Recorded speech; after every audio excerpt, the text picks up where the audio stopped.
चाहिँ अब देशको हालत पनि यस्तो छ काहीँ पनि गरी खान दिनुहुन्न मानिसहरू पनि त्यस्तै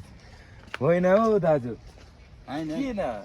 यसो हिँडेको दाजु विरक्त लाग्यो म अनि तपाईँ चाहिँ किन यहाँनिर विरक्त मानेर बस्नु भएको त नि फेरि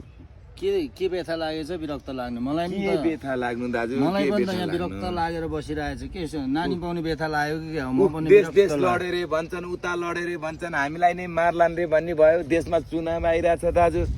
अब यस्तो बेला चाहिँ चुनावको कुरा नगर भाइ यतिखेर यो देशमा नि राज्य व्यवस्थापन भएको भए विश्वमा चाहिँ एउटा भारी बोक्नलाई चाहिँ नेपालीहरू गएको छन् विश्व युद्ध भइराखेको छ दुनियाँ मरिराखेको छन् आफ्नो देशको जनता निकाल्नु पर्यो अब कसरी निक्लिन्छ कुरा पछि के गरी के गर्नु बसेको छ प्रधानमन्त्री यो खै त नेता हुँ भन्ने खै भालेनहरू चाहिँ यतिखेर चुनाव रोकेर भयो भने विदेशको जनता फसेको जनताहरू निकाल्नु परेन के को लागि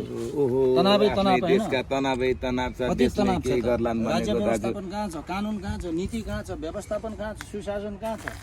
हैन ठुलो कुरा गरेर देशमा भाषण गरेर अमेरिका साम्राज्यवाद र भारतीय विस्तारवादको कुरा गरेर भयो अब कसरी यसको अब कतारमा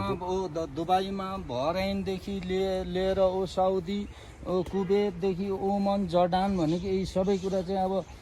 इरानले हान्नु थाल्यो अमेरिकाको एउटा साधारण एउटा व्यक्तिले अनि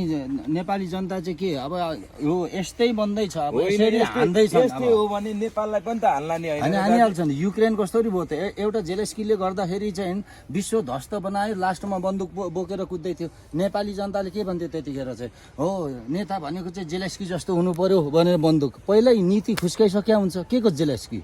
हो त्यस्तै बनाउने हो नि जुन अहिले आउने दलहरूले नि भर कसैले नपर्दा हुन्छ ढुक्क देश बन्दैन भाइ